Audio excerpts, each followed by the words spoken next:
That's not good. Damn thing broke. All right.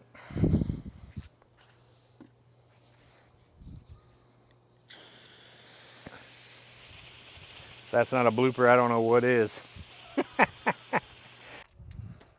Hey guys, how you doing? Chris Rod here with Sun City Lawn Care here in El Paso, Texas. And today, as you guys can see, maybe you can't see. Let's take a little pan. Look at those clouds. Woo! It's a rare day we get some rain here in West Texas, but I thought it would be a great opportunity to go ahead and make a video about some routine maintenance that you guys can go ahead and do in the month of July, going into August, going into rainy season, monsoon season.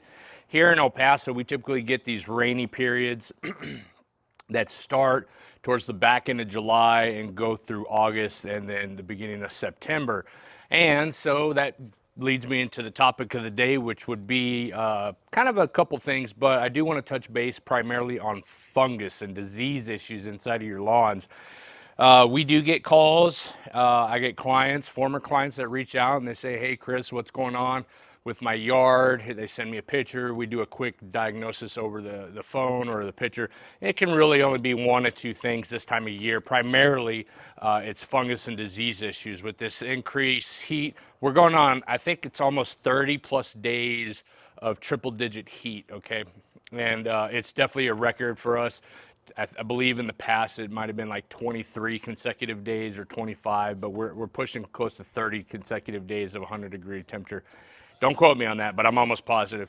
So increased heat, increased humidity, a little bit of rain is a brewing storm for fungus and disease issues. Now, fortunately, I don't have any fungus or disease to show you in my own backyard, but there are a couple ways that you can identify fungus and disease issues, and it's primarily some sort of chlorosis or pattern, circular pattern inside your yard. It may start off here and then it just kind of spreads and grows. You may see a fungus or disease issue called dollar spot, okay? And they kind of look like, to be honest with you, like some of the pea spots we have in the yard, but you're gonna see them more sporadically and they look like little dollar coins, dollar spot, okay? And then there's, you know, Pythium blight as another example. You've got take all patch, you got summer patch, and a lot of these, just you really identify them by chlorosis. But I'm going to go ahead and get in a quick mow, and then we're going to show you a couple applications that we're going to be doing today to continue to protect our lawns here in the south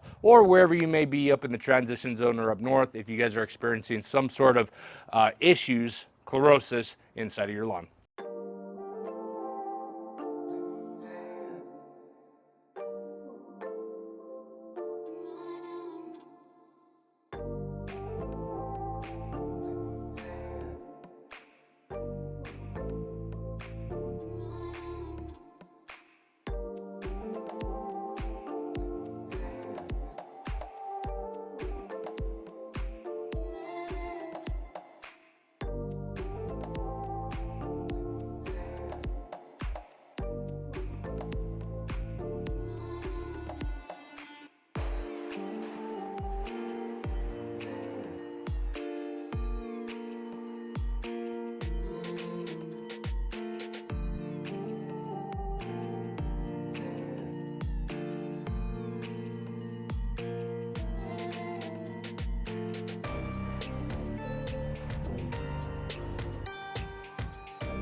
All right, now that I got the lawn cut, nice and edged up. And I just want to point this out because I don't need anybody hating or making unnecessary comments. But as you guys saw me edging earlier, the way that you use the edger, there is a way to use it. In my previous video, I was showing you guys the trimmer versus the edger and multitudes of ways of using it. 500 ways to skin a cat.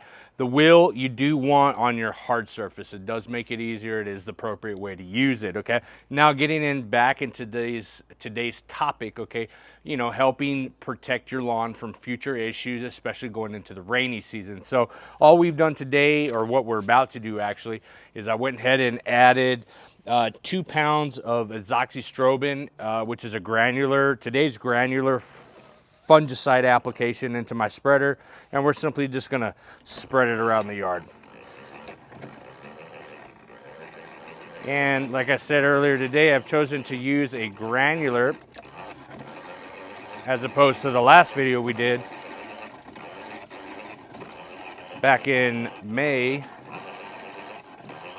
where we used a liquid form. We used a spray and we sprayed the yard for fungus and disease issues, which you can do. Something to keep in mind, again, that I've mentioned before, when you guys are doing your fungicide applications, is you want to switch up your fungicides. So last time we used propiconazole, today we're using azoxystrobin, and that is simply because fungus and disease issues, they become tolerant or resistant to the type of fungicides that you guys are using.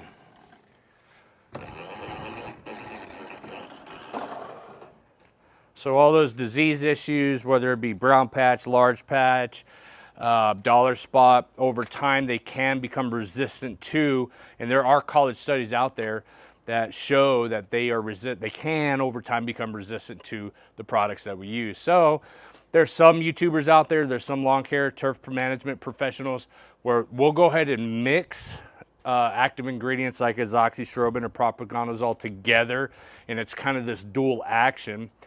I don't prefer to do that simply because I want a nice rotation, okay? So every 28, and the label will tell you more specifically. Typically it's every 14 to 28 days on your applications. It just depends on whether you guys are treating an actively growing problem where you're reapplying every 14 days, or you're doing a preventative aspect where you're reapplying every 28 days if you don't have a problem.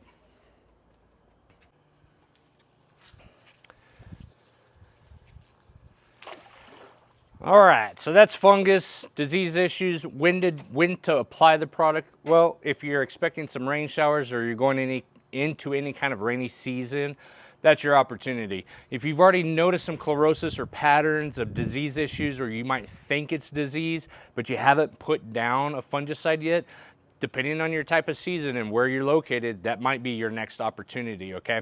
There's liquid forms, there's granular forms. If you've got some product, use what you got. If you don't, go get a bag of it from your big box store and get some of that product down. Because this time of the year, more than likely, 9 times out of 10, that's your issue, okay? Now, what we could also be doing, and this is continuation of July lawn care, is what I like to do. Since I don't have disease issues, I don't have pest issues, I don't have issues, but I've got this urgency, this need to get out there and do something in the lawn. Mowing is the biggest aspect, okay? The mowing is all you really need to do. That's all you should have to do, okay? But this is a channel where we try to teach homeowners and educational aspects on some things that you can do if you have that urge or that need and you want to get out there and do something other than mow, okay? And today what we're going to be applying is a solution here. This is something that I've done in multitude of videos before, and if you haven't watched them, please watch some of our previous videos. This is simply some Hydretain, okay, because we continue applying 3 ounces every month of Hydretain to help with water retention value. Okay, well, not value, but water retention, okay? So the first step in adding the Hydretain product is simply going to hose down the lawn, because the way that it works is you got to have a wet lawn. Now, we do have some cloudy skies, The rain factor, though, very, very unlikely, okay? So I'm not worried about the rain. I hope to God we get some rain because I want it to water the product in. But we're going to go ahead and give the lawn a little dousing. The other product that I actually have mixed in here is some microgreen, which is a 002 from Greene County Fertilizer, which is a product that I use, but there's the micronutrient aspect of that. So some areas of the U.S., in particular Florida, for example, you have these blackout periods where you can't add a particular product like phosphorus, for example, okay? And they do that so that the riverways and the lakes, they've got time to recover from this high phosphorus period, or they, you know, try to avoid these phosphorus blooms, okay? So they put standards and regulations on certain areas of the U.S. where you can't apply certain products like nitrogen or phosphorus during certain times of the year. It's just like having a water restriction, right? They're trying to control this aspect of those that have lawns and maintaining their lawns. So what we can do is add some microgreen, micronutrients, okay? Magnesium, zinc, sulfur. It's got iron in it. So if you're lacking a little of that green luster, you got a lime green lawn and you want to add some iron, now's a really good time to do that as well. So I went ahead and mixed in some microgreen. And on the microgreen side, if you happen to have this product, as you guys have read, we're doing about 10 ounces, 10 to 16 ounces per 1,000 square feet. And again, on the Hydretain, the initial application, if you're just starting off with the Hydretain, is 9 ounces. But if you're continuously using the product, you're going to go on the lower side, and all you need is 3 ounces per application. So right now, I'm just going to water the lawn real quick, give it a little dousing. Nothing crazy here.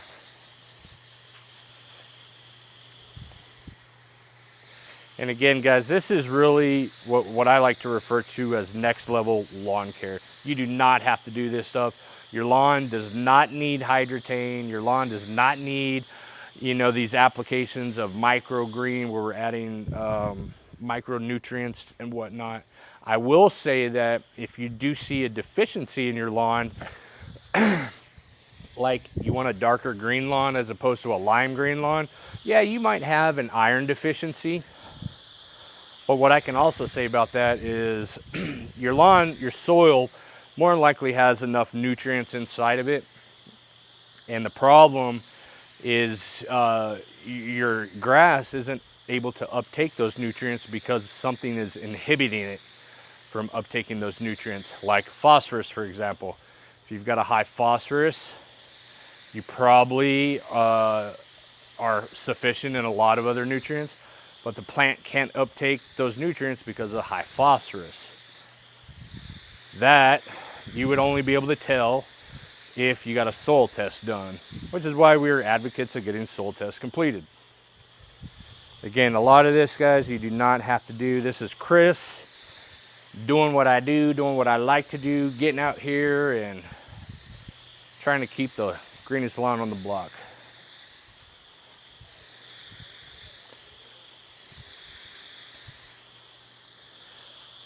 Just a side tip here while we're talking about this. I like these flex hoses. A lot easier to manage as opposed to them hard rubber type hoses. All right, so we're continuing here. We're continuing to give the dose of Hydretain and microgreen to the lawn area. What I do want to mention, you can also actually add this to a lot of your garden areas, your vegetables, your flower beds. These plants, the root systems, they love this Hydretain stuff. And moreover, on the microgreen side, if any kind of deficiency that you think you may have, will sure to help those plants continue to thrive through this summer heat. Don't be afraid to spray that down either.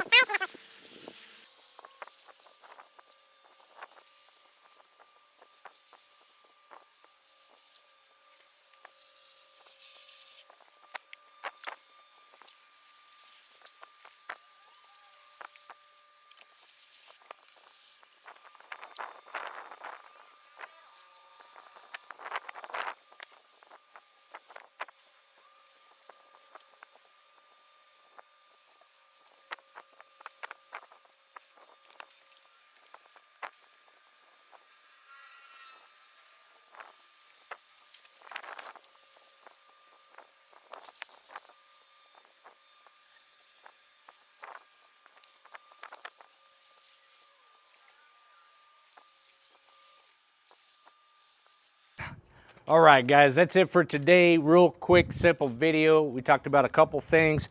Fungus, how to prevent it. Got to get down a product. Propiconazole, azoxystrobin. There's different fungicides out there, okay?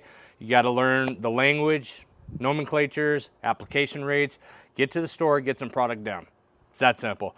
And then the second thing, today we went ahead and did an additional Hydretain application, 3 ounces per 1,000, and then we did a microgreen. Keep those micronutrients constantly fed into the soil system so that you guys can get a nice, healthy, green-looking lawn, right?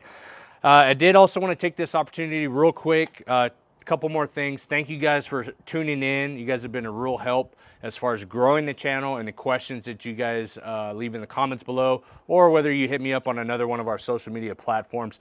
Love it all. Keep them coming, guys, because it really gives me the motivation to keep creating these videos for you guys. I love answering these questions. Not everybody knows everything. I don't know everything. This lawn ain't 100%, okay? And then some other things was going back to fungicides. I did want to answer this question about continuing to fertilize your lawn during a fungicide or a fungus issue kind of problem. So if you've got a diseased lawn, it is a misconception out there that you shouldn't push fertilizer or continue to fertilize your lawn if you've got a disease issue. So if you've got brown patch or you got dollar spot, any sort of disease, okay, it is a misconception to say you should not fertilize your lawn when you have a disease issue, because it's going to further progress the disease, okay? That is a common misconception, and it really is. There are university studies that state that continuing to fertilize your lawn will actually help push out the problem in addition to fungicide applications, okay? It's not going to increase the problem or the disease issue. What's going to happen, depending on your grass type more specifically, we're primarily dealing with Bermuda grass right now, is you're going to help push the growth of new stolons and rhizomes to fill in the areas that are diseased, okay? So the disease areas you treat, whether you're active or proactive about it, that's said and done. Whether you're diseased or not diseased, you get down some fungicide if you desire to, and then you continue to fertilize. What I will finalize that argument with is that high doses of nitrogen can be problematic and can actually cause fungus on a prolonged, if not treated basis, okay? Which is why if you watch my videos, what we often talk about going into the summertime or the times of rain is a spoon feeding of fertilizing or fertilizer when you do your applications for the lawn area. And spoon feeding is you back down your doses of nitrogen, okay? You cut them in half, or if you were doing 3/4 of a pound, you get down to a half pound. If you're doing half pound per application, you drop it down to a 1/4 pound of nitrogen. You're not pushing a lot of nitrogen, okay? So it's not going to increase the fungus problem. What you're trying to do is actually recover from the disease issue. So you're pushing nitrogen, you're continuing to fertilize. We always continue to fertilize unless your soil test tells you not to. In my case, we've only had 2 applications of fertilizer. I'm barely at half of, I take it back, I'm barely at a full pound of nitrogen for the whole season so far. Still disease-free.